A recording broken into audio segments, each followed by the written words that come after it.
কয়লা দুর্নীতি মামলায় বড়সড় ব্রেক থ্রু। আইপ্যাকের অন্যতম অধিকর্তাকে গ্রেপ্তার করা হয়েছে। গতকাল তাকে গ্রেপ্তার করেছে এনফোর্সমেন্ট ডিরেক্টরেট দিল্লি থেকে।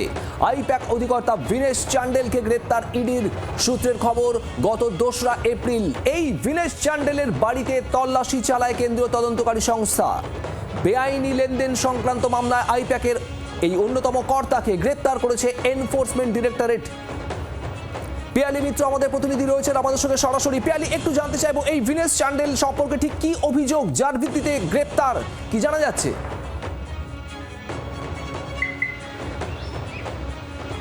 দেখো, ভিনেশ চান্ডেলকে গতকালকে রাত্রিবেলা গ্রেপ্তার করা হয় এবং গতকাল রাতেই একজন বিচারকের বাড়িতে এনফোর্সমেন্ট ডিরেক্টরেটের তরফ থেকে তাকে পেশ করা হয় এবং ইডি কাস্টাডি হয়েছে। এবং তুমি জানো যে এই ভিনেশ চান্ডেল হচ্ছেন একজন আইপ্যাকের কো ফাউন্ডার, যিনি প্রশান্ত কিশোর, তার সঙ্গে সঙ্গে প্রতীক জৈন, ঋষি রাজ সিং তাদের সঙ্গে মিলে এই আইপ্যাক তৈরি করেছিল। এবং তারা একেবারে শুরু থেকে তৃণমূল কংগ্রেসের হয়ে পলিটিক্যাল কনসালটেন্সি হিসাবে কাজ করছিল। এদের বিরুদ্ধে যেটা অভিযোগ আইপ্যাকের বিরুদ্ধে, সেই মামলার সূত্রপাত 2020 সালে। 2020 সালে সিবিআই নভেম্বর মাসে তারা একটা এফআইআর রুজু করেছিল, যেটা ইস্টার্ন কোলফিল্ডের দুটো যে খনি রয়েছে সেখান থেকে বেআইনিভাবে কয়লা উত্তোলন করা হতো। পশ্চিমবঙ্গে যে ইসিএল এর দুটো খনি, সেখান থেকে বেআইনিভাবে কয়লা উত্তোলন এবং সেটা পাচার, এবং সেই কয়লা পাচারের টাকা যেটা অভিযোগ যে সেটা রুটেড হয়েছে আইপ্যাকের কাছে হাওয়ালার মাধ্যমে। এর আগে এই একই মামলায় তুমি জানো গত জানুয়ারি মাসে প্রতীক জৈন, যে অন্যতম কো ফাউন্ডার এবং ডিরেক্টর, তার বাড়িতেও, কলকাতার বাড়িতেও এবং অফিসেও তল্লাশি অভিযানে চলেছিল। ইডির যেটা অভিযোগ যে এই আইপ্যাকের এই সংস্থাতে এই যে কয়লা পাচারের মামলা টাকা, সেই কয়লা পাচারের টাকা হাওয়ালার মাধ্যমে তাদের সংস্থায় গিয়েছে এবং পরবর্তী সময় সেই টাকা আবার গোয়ার ইলেকশনেও ব্যবহার হয়েছিল। এমনও কিন্তু যখন প্রতীক জৈনের বাড়িতে রেড হয় তখনও দাবি করা হয়েছিল। ফলে যেহেতু এই ভিনেশ চান্ডেল তিনি অন্যতম কো ফাউন্ডার এবং ডিরেক্টর, তাদেরকে এই বিষয়ে দীর্ঘদিন ধরে জিজ্ঞাসাবাদ করা হচ্ছিল। এর আগে 2 এপ্রিল তার যে দিল্লির বাড়ি, সেখানে তল্লাশি অভিযান চালানো হয়। ব্যাঙ্গালোরে ঋষিরাজ সিং, যিনি আরও একজন কো ফাউন্ডার, তার বাড়িতেও তল্লাশি চলে এবং বম্বেতেও একযোগে তল্লাশি চলেছিল। গতকালকে তাকে দীর্ঘক্ষণ জিজ্ঞাসাবাদ করা হয়। এই যে টাকা যেটা ঘুরপথে হাওয়ালার মাধ্যমে আইপ্যাকের কাছে এসছে, সেই টাকার হিসেব তারা ঠিক করে দিতে পারেনি, এমনটাই ইডি সূত্রের দাবি। এবং সেই অভিযোগেই কিন্তু এই ভিনেশ চান্ডেলকে গ্রেফতার করা হয়েছে। এবং ইডির বক্তব্য যে বেআইনিভাবে যে কয়লা পাচারের টাকা, সেই টাকা, কালো টাকা তাদের সংস্থায় গিয়েছিল। এই একেবারেই সঙ্গে থাকো পিয়ালি।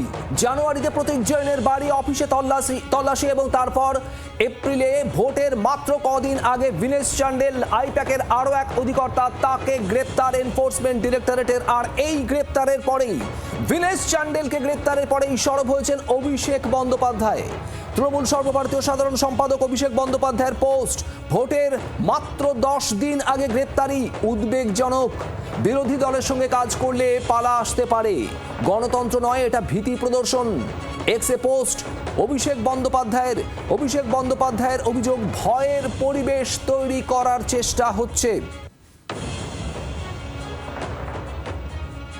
শাহ এবং বিজেপি নেতারা 4 এবং 5 মে বাংলায় আসুন। জ্ঞানেশ কুমার এবং নিযুক্ত প্রতিটি সংস্থাকে সঙ্গে আনুন।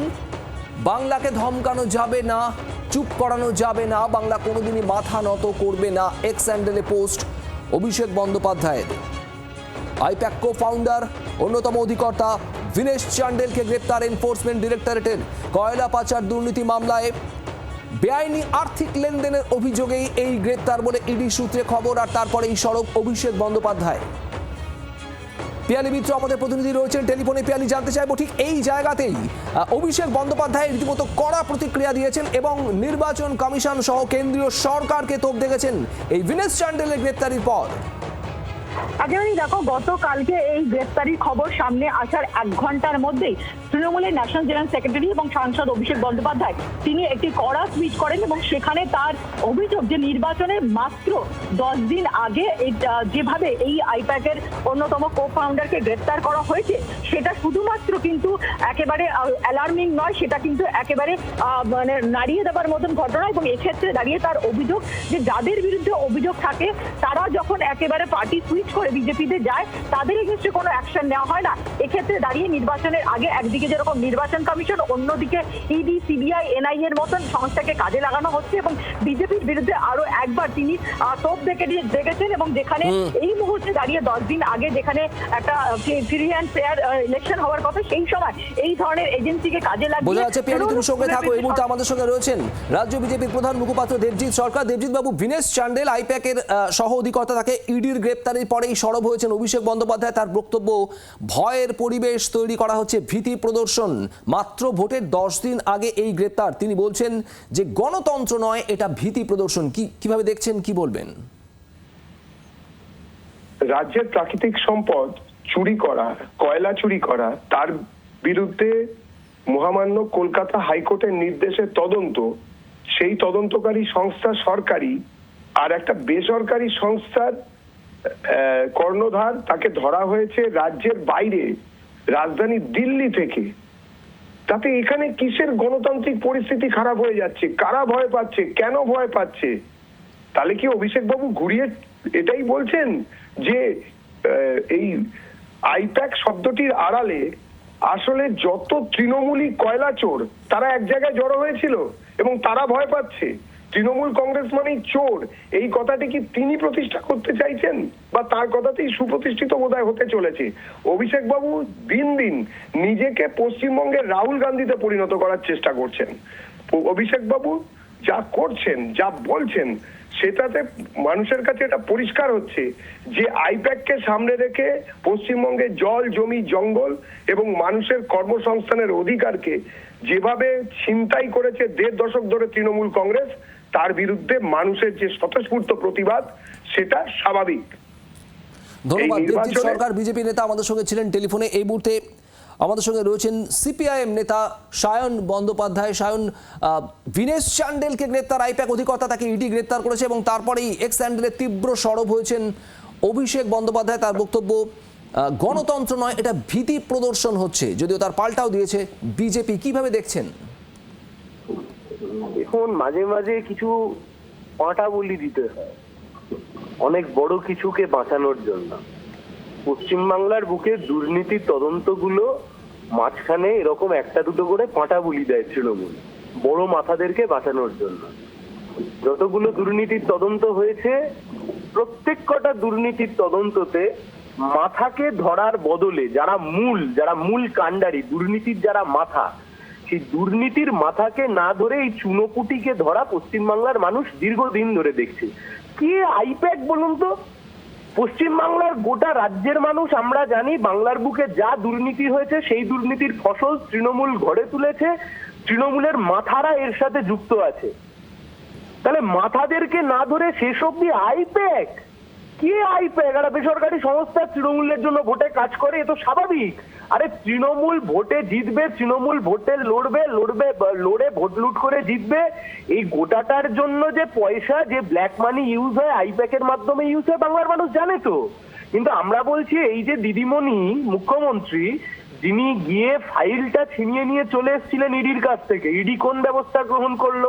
সুপ্রিম কোর্টে গেছিল ইডি, কোন ব্যবস্থা গ্রহণ করা হলো? এই গোটা তদন্তের মধ্যে দাঁড়িয়ে কালীঘাটের কাকুর গলার ভয়েস স্যাম্পল টেস্ট করা হয়েছিল নাকি ভাইপোকে গ্রেফতার করা হবে। পরে আমরা দেখলাম কালীঘাটের কাকু জামিন পেয়ে গেল। ফলে এই তুতু মেয়ে দুর্নীতির মাথাদেরকে না ধরে এই কিছু কচি কাঁচাদেরকে ধরে এই ভোটের আগে বাজার গরম করার চেষ্টা করছে তৃণমূল আর বিজেপি। কোনো লাভ হবে না, তৃণমূলের বিসর্জন হবে। বিজেপি বিরোধী দলের তকমাটুকু হারাবে, পশ্চিমবাংলা বামপন্থীদের ওপর আস্থা রাখবে। ধন্যবাদ। সায়ন বন্দ্যোপাধ্যায়, সিপিআইএম নেতা, আমাদের সঙ্গে ছিলেন টেলিফোন লাইনে। আইপ্যাক অধিকর্তা গ্রেপ্তারির পরেই রীতিমতো তোলপাড় রাজ্যের রাজনৈতিক মহলে। কড়া প্রতিক্রিয়া দিয়েছেন এক্স হ্যান্ডেলে অভিষেক বন্দ্যোপাধ্যায়। তার বক্তব্য, গণতন্ত্র নয়, এটা ভীতি প্রদর্শন। এই মুহূর্তে আমাদের সঙ্গে টেলিফোন লাইনে রয়েছেন প্রদেশ কংগ্রেস সভাপতি শুভঙ্কর সরকার। শুভঙ্কর বাবু, ভিনেশ চান্ডেল আইপ্যাক অধিকর্তা, তাকে গতকাল ইডি গ্রেপ্তার করেছে, আর তারপরে অভিষেক বন্দ্যোপাধ্যায় সরব। তিনি বলছেন গণতন্ত্র নয়, এটা ভীতি প্রদর্শন। যদিও বিজেপির পাল্টা বক্তব্য, আইপ্যাকের আড়ালে পশ্চিমবঙ্গের জল, জমি, প্রাকৃতিক সম্পদ লুঠের চক্রান্ত চলছে। কিভাবে দেখছেন? দেখুন, নির্বাচনের আগে এই এজেন্সিগুলো কেন সক্রিয় হয়? আইপ্যাক তো বহুদিন ধরে কাজ করছে। কি এমন সম্বন্ধ ছিল যে বিজেপি এবং তৃণমূলের মধ্যে যে তারা একে অপরকে এই হচ্ছে সুবিধে দিয়ে যাচ্ছিল? এই জায়গাতে আমার মনে হয় যে যে পদ্ধতিটা পশ্চিমবঙ্গে নির্বাচনের আগে শুরু হয়েছে এটা কোনোভাবেই গণতন্ত্রের পক্ষে শুভ লক্ষণ নয়। ধন্যবাদ। প্রদেশ কংগ্রেস সভাপতি শুভঙ্কর সরকার আমাদের সঙ্গে ছিলেন টেলিফোনে। জ্ঞানেশ কুমার এবং নিযুক্ত প্রতিটি সংস্থাকে সঙ্গে আনুন রাজ্যে। বিজেপি নেতারা ৪ঠা এবং ৫ই মে বাংলায় আসুন। অমিত শাহ বাংলায় আসুন ৪ঠা এবং ৫ই মে। এক্স হ্যান্ডেলে লিখেছেন অভিষেক বন্দ্যোপাধ্যায়। দীনেশ চান্ডেল আইপ্যাক অধিকর্তা, গতকাল রাতে তাকে গ্রেপ্তার করেছে ইডি। আর তারপরেই এক্স হ্যান্ডেলে সরব অভিষেক বন্দ্যোপাধ্যায়। তার বক্তব্য, বাংলাকে ধমকানো যাবে না, চুপ করানো যাবে না। তৃণমূল নেতা রিজু দত্ত এই মুহূর্তে আমাদের সঙ্গে রয়েছেন টেলিফোন লাইনে। রিজু, বিজেপির বক্তব্য, আইপ্যাকের আড়ালে বাংলার জল, জমি, প্রাকৃতিক সম্পদ, মানুষের অধিকারকে হরণ করা হচ্ছে গত কয়েক বছর ধরে। এবং কেন এটা নিয়ে সরব হচ্ছে তৃণমূল? আইপ্যাক তো বেসরকারি সংস্থা। প্রশ্ন বিজেপির, কি বলবেন? ভয় পেয়েছে বিজেপি, সাংঘাতিক ভয় পেয়েছে বিজেপি। এসআইআর এর মাধ্যমে ৯১ লক্ষ বাঙালির নাম কেটে উড়িয়ে দিয়েও ৫০ পেরোচ্ছে না। ইডি, সিবিআই, এনআইএ নোটিশ পাঠিয়েও ৫০ পেরোচ্ছে না। তাই এখন আমাদের যে ভোট কুশলী সংস্থা, যারা ডাইরেক্ট আমাদের সাথে এই ইলেকশনে যুক্ত, তাদেরকে ভয় দেখানোর জন্য, চাপ সৃষ্টি করার জন্য তা এইসব নোংরামি শুরু করেছে। বাংলা মাথা নত করবে না, তৃণমূলের তো মাথা নত করার প্রশ্নই ওঠে না। আমি অভিষেক দা যেটা টুইটে বলেছেন, আমি সেটাই আপনার চ্যানেলে বলছি। নরেন্দ্র মোদী, অমিত শাহ, তাদের আমরা অনুরোধ করব যেন ৫ তারিখ বাংলায় থাকে, সবুজ আবির খেলে, আর রেজাল্টটা নিয়ে একেবারে যে কটা এখানে উচ্চিংড়িগুলো ঘুরে বেড়াচ্ছে এদের পত্র পাঠিয়ে একদম নিয়ে যেন দিল্লি ফেরত চলে যায়। বাংলার আওয়াজ, বাঙালির আবেগ, জি ২৪ ঘন্টা।